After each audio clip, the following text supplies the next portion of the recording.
there, breathers. And welcome back to another Insane in the Brain. Insane in the Brain. Fascinating. Fun. Educational. Weird. Yeah. Always. Episode. Always. Whatever it is we do here. Whatever it is. All my favorite people are dead. Well, here we are. I'm Sue Teresi. I'm Shannon Butler. We've had a little hiatus. I got away for Thanksgiving. Yeah, I did not. My kids all announced, like, they're not coming home for Thanksgiving. They're going to their in-laws, whatever. And I was like, yeah, that's great. I totally get that. Okay. So, as a vegetarian, I don't eat turkey. I don't watch football. And I don't do Black Friday. So, like, other than sitting home going durka, and I had all that time from work, we went on vacation down to Nassau. And it was nice. And, you know, a lot of kids, a little crazy. But we needed some time. And here we are now with the other holidays coming in. I did make Thanksgiving turkey. Okay, how'd it go? What'd you make? Okay, yeah. I make the usual sides? I always plan things out over the course of a couple days. You are a planner. I am. So, you know, a few days before Thanksgiving, I make the desserts. So I baked an apple pie and I made a chocolate cream pie. And then the day before Thanksgiving, I prep the sides. So I make my sweet potato casserole. I make some green bean casserole. And various other things. And then the day of, I prep the turkey. I make like an lemon herbal butter that I cover the turkey in. That's nice. It was a pain in the ass because, like, I get fresh turkeys, but this one was it was a little cold on the inside, and the neck of the turkey was stuck in the inside. It was like frozen. There was like a block of ice in the inside. And turkey was like that. When I used to make a turkey, you gotta like stick your hand in the thing and you pull out that junk. Bag of gum. But there was like a chunk of ice. That's how I knew I was a vegetarian. Too. I was like, ew. It's never bothered me. Ew. And it was just like a lot of work. I had to like hit the thing with hot water to get the neck out. It was a challenge. But anyway, everything came out nice and smooth.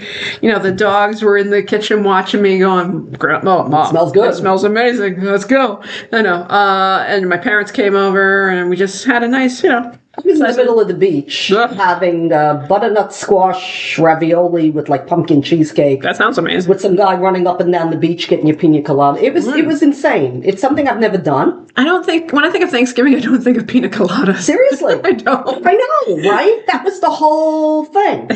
And well, the kids were dressed up and then they started moving into holiday theme and everything is just so pretty. But yeah, this was like a one-off. This was something that we never do. We're home with our little, you know, tofurkey thingo and whatever. And I do make, you know, green bean casserole stuff and, you know, the usual. Yeah. But it was just very different. Just something different. I like to call it skipping Thanksgiving. Okay. Skip Thanksgiving and no drama, you know, from the family anyway. So now here we come into Hanukkah. And I just gave you some Hanukkah. She gave me my Hanukkah gifts. Which are just outrageous because Shannon rolls that way. It's not a Jewish Christmas. The word Hanukkah actually means dedication.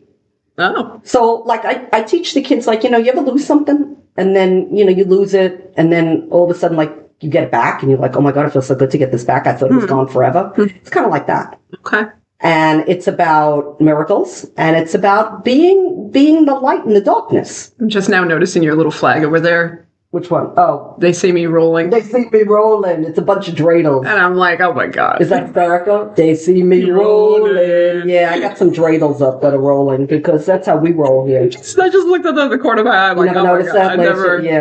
that? That looks new, isn't it? No. That's funny. No. Did you see the mensch on the bench? The mensch on the bench, yeah, he's kind of hanging out over there. That I've seen. I guess, like, Christians have like elf on a shelf and right. Oh yeah, elf on a so shelf. I got mensch on a bench, and I'm thinking of getting because I just saw Wicked. Maybe I'll get like alphabet and a shelfaba. There you go, alphabet. Or like a drunken doll, and you know, like we could put her and she could be like a whore in the drawer. Whore in the drawer. That's is that funny? That's a good one. I don't know. That. Yeah, we got that stuff going on because that's how we roll.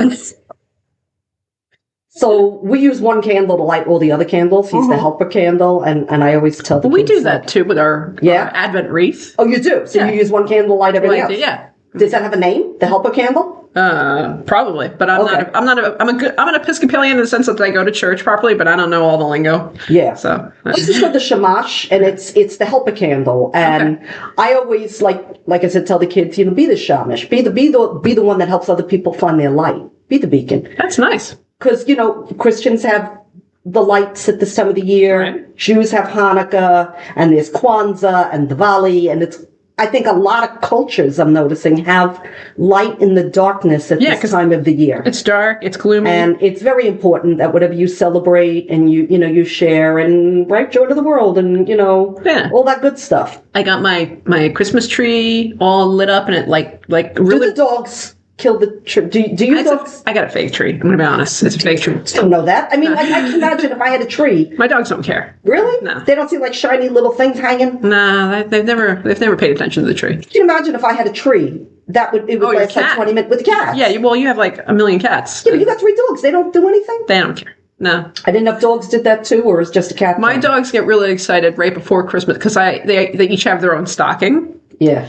And I always fill up their stockings with treats. And what I do is they each get a present, and I wrap the present in like tissue paper, and then I put like little pieces of bacon in it, so they rip it apart. Yeah. They rip it apart Christmas morning. So as soon as I put up the stockings, Mocha, he's like right there. He's like, she's gonna fill the stockings. He's like a little kid. He knows. And that's the only thing he goes after is the stockings. You hang up a fishnet, and I found a lump of coal in it, because apparently I was a naughty little Jewish girl.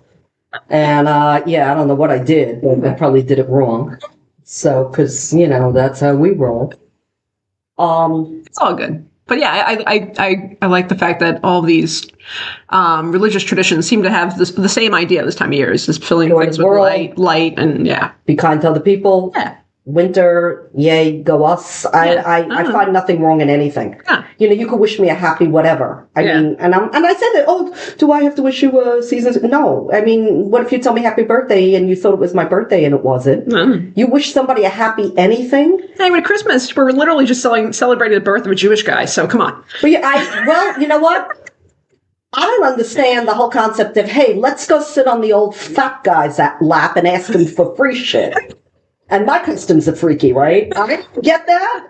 But, I don't judge because, I'm tired and I really don't care. Yeah. But I just never understood that whole thing. But, okay. I mean, hey, some fat guy's going to bring me goodies. It's all good. It's and all good. Here and there she is. Will you meow on cue? The beautiful Lila. Lila? Hi, Lila. She won't say anything. Cat got your tongue? You want to talk on the You want to say something meowy? You want to wish everybody a meowy Christmas or happy Hanukkah? Happy New Year? So I'm not working. We're all inclusive. Mm-hmm. And I was like, what kind of cake am I going to get for everybody, right? So I got like white with snowflakes and snowmen. And what did we write on it, right?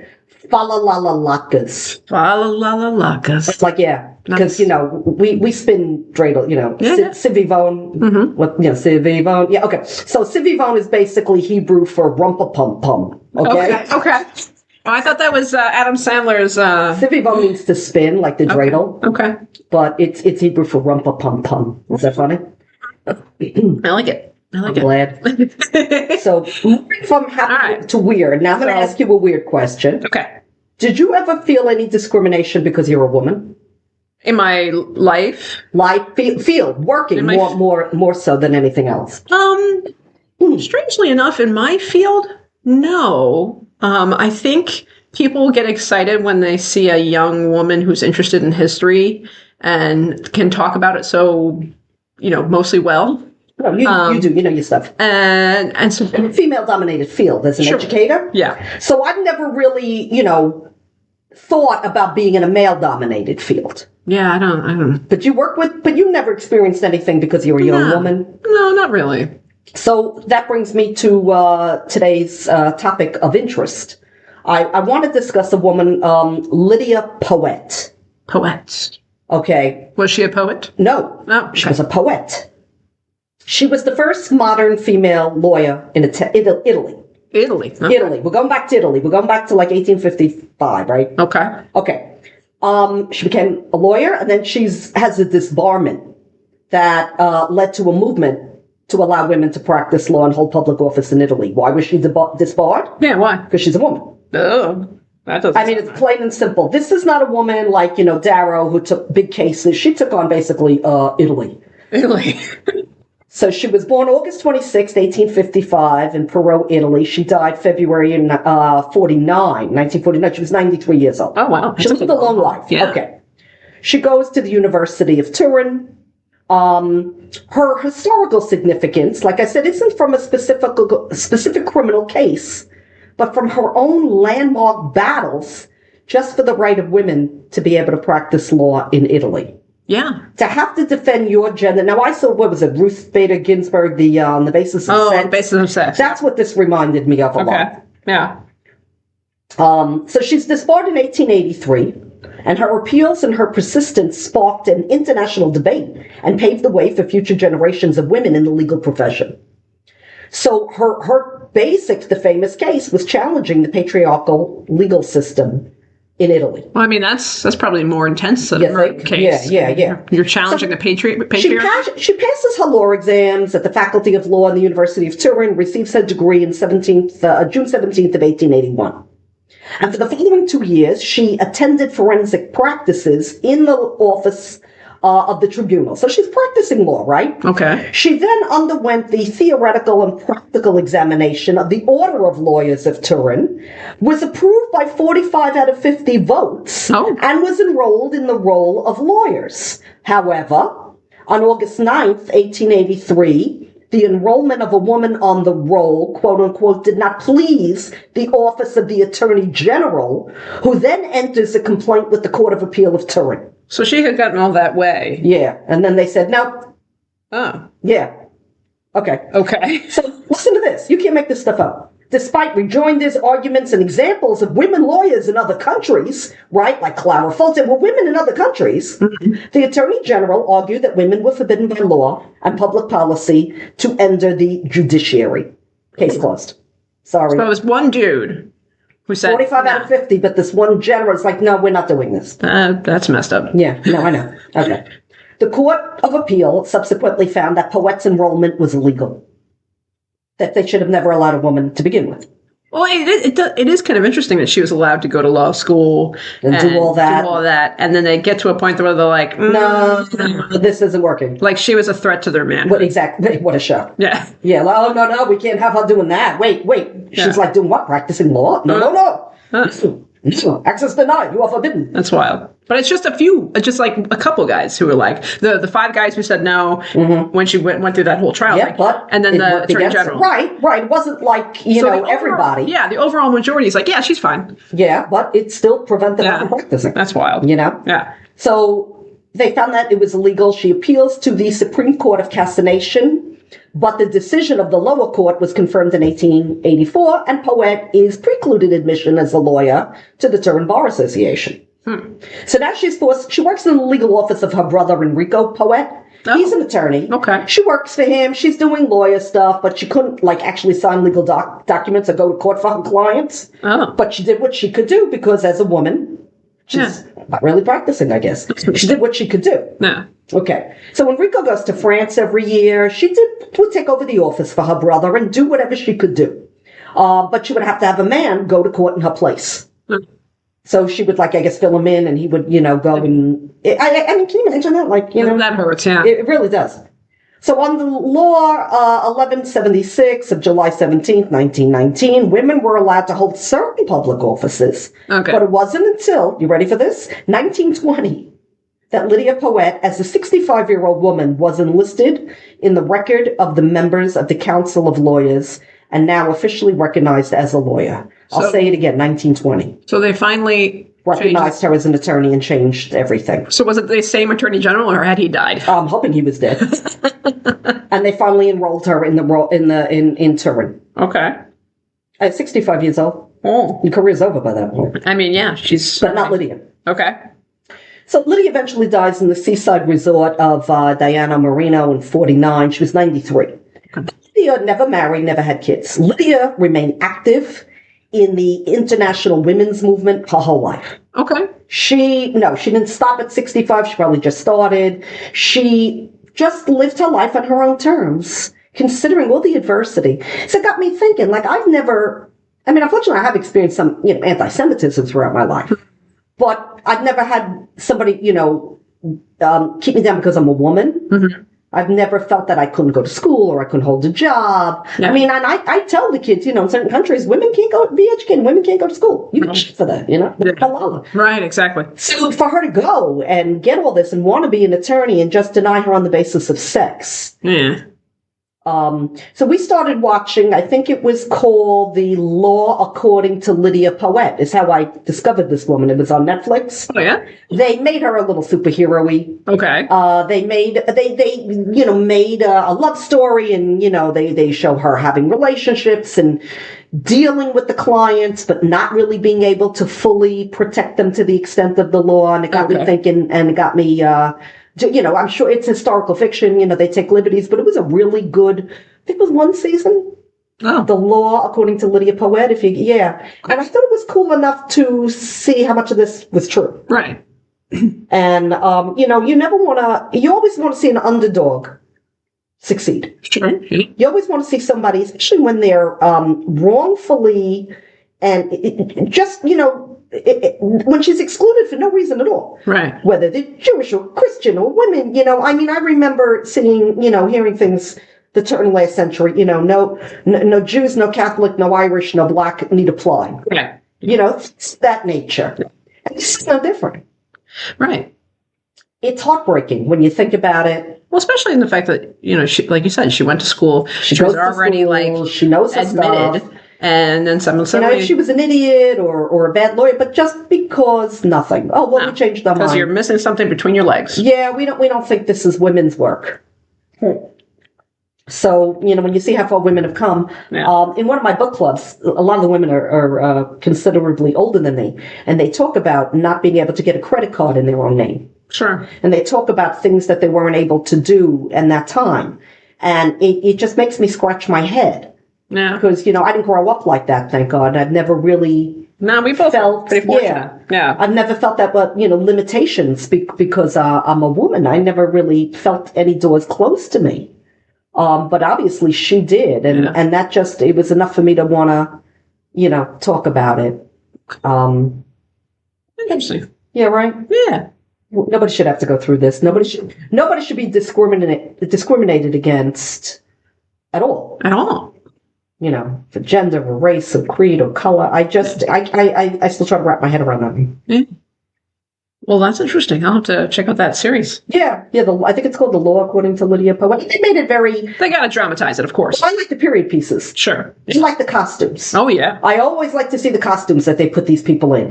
And, of course, there's always a love interest. And, they go into her brother. And then they go, I think it was her niece and her love interest. But, to see the clothing and the, that kind of stuff. I think it showed up on my feed. If you like this, you'll really like that. Yeah, yeah. They have... It hasn't come up on my feed. Yeah, they kind of know. They're kind of watching me. Yeah. So, yeah. Did you see the show, I think it's on Netflix, Death by Lightning? No, what's that one? So that is another period piece. And actually, when it comes to historical accuracy, especially costumes and the characters that they got, I was really impressed. What period is that about? So it's actually based on a book, The Destiny of the Republic, by Candace Millard, which is a good book as well. And it looks at the assassination of President James Garfield. Oh. Who's played by Michael Shannon. Michael Shannon's playing James Garfield. He's really great at it too.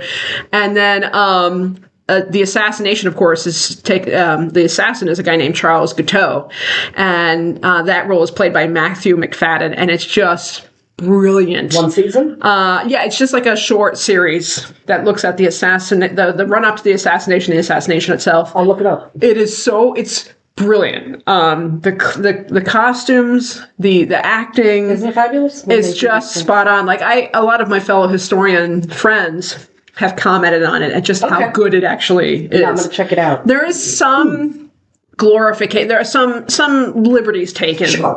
Like there's a scene where Mrs. Garfield has an interaction with Charles Guiteau that never actually happened. Okay. But it's theatrical. Yeah. We were watching, when I finished that, we just finished, it's called House of Guinness. Oh, I heard about that one. How is That's that? very cool. It's one season. Yeah.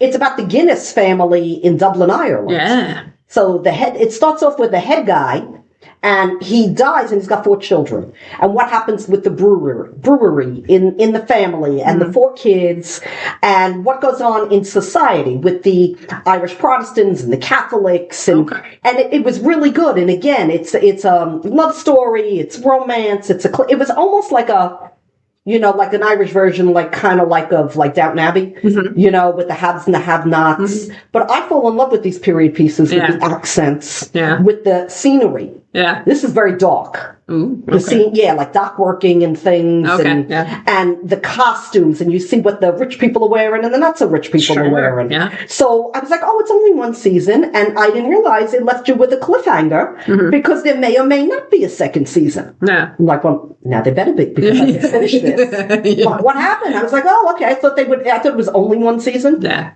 I didn't realize it was setting you up for a second one, and the second one may or may not I hate that though. become here. I'm like, give me a second season. I love this shit. Yeah, so right. And it's good because we can binge watch them, and I can sit there and watch instead of a movie, I'll watch 2 episodes. Well, check out Death by Lightning. Death by Lightning. That's going to be my next watch. Really and good. watch House of Guinness. Yeah. You're gonna like that. Well, I know Will will like it. He loves Guinness. Oh, does he? Yeah. I can't. Hop, why they keep the hop on there. Okay. And some of these people, one of the guys is gay, right? Okay. Which was illegal back then. Sure it was. So this guy's got to get married and, be this really prominent guy. And, the wife, basically signs up as an agreement. She knows he's gay and everything. But he kind of gives permission for her to be screwing around with his butt. I mean, all these things. Yeah. I'm like, wow, who does that? What kind of arrangement is that? And then you feel bad for them. I mean, some of them are just major dumpster fires, but you just feel bad, and you want to know what happens with these children of Guinness. And very good, and it makes you want to go out and drink a Guinness. All right, I'll have to check that out. I really liked Nick Offerman. Right. I don't know anybody. Oh, Nick Offerman, he's great. But he plays Chester A. Arthur in the series. Yeah. And I knew Chester A. Arthur was a little odd, but I didn't really, and he really was an accidental president. And he never should have been president. But he was just the way they portray his drunkenness and his binges. Yeah, it's great. It's great. You gotta watch it. Yeah. Right? Oh yeah, it's great. Who was the president that would was it Truman? Was one of them that would take have meetings and stuff while he was on the toilet? Oh, that was Johnson, Lyndon B. Johnson. Johnson. Oh yeah. I remember seeing a movie with different presidents, and I looked it up. I was like, that can't be real. And then they they actually talked to people who worked at the White House. He was like, he would leave the bathroom door open and have meetings while he's on the toilet. I'm like, wow. Well, that's an intimidation thing too. And that he was also a very big man. He would get right up in people's faces and look down at them. Well, and everybody does that to me. I'm Lilliputian. I mean, how do you take somebody seriously when they're on the toilet and they have a meeting with you?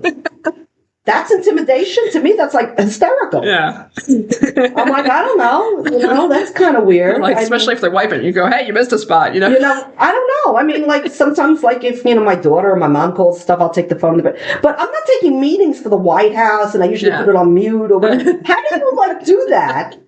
When you're the president. I mean, is that for real? I've listened to some audio of Lyndon B. Johnson. Where did I hear? I think it was him talking about his pants. He was ordering pants. In the toilet? No, I don't. No, he was on the phone, and he was his disgusting vulgar way of speaking. Yeah. And he just belching out loud, and just not caring. And that's. I'm like, dude, I know you're from Texas, but come on. It's okay to be, regular guy, let down your hair, have a beer, kick off your shoes, but then you're the president and some decorum. Yeah. We should do a podcast on Lyndon B. Johnson because he really is a character. In the bathroom. We should totally we should record it live from the bathroom. Record it live in the toilet. Yeah. Live in the toilet. We should do that. That would be so funny. Maybe we should use a public bathroom. That would be even better. And he would scare the shit out of people with his aqua boat, his aqua car.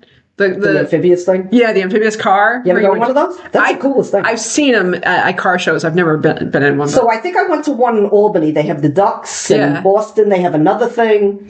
And a lot of cities have them. So you're sitting in this amphibious vehicle. I think one was a frog. Well, they're very touristy. And, you're sitting in it. It's really cute. And then all of a sudden, the damn thing goes in the water.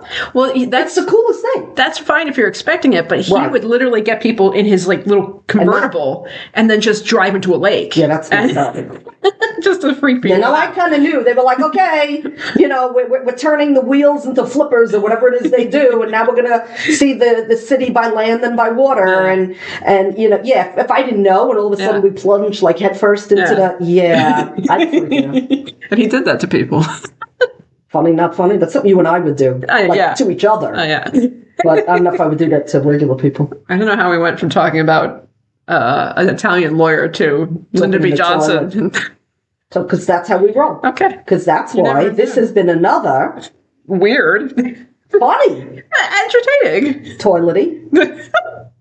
Is that a word? No, but it sounds good. For me? Episode of All My Favorite People Are Dead. Happy Meow days. Meow days. Is that a word? That's I like it. Happy Hanukkah. Merry Catmas. Cat Pausmas. Pausmas. Happy New Year. Santa Paws.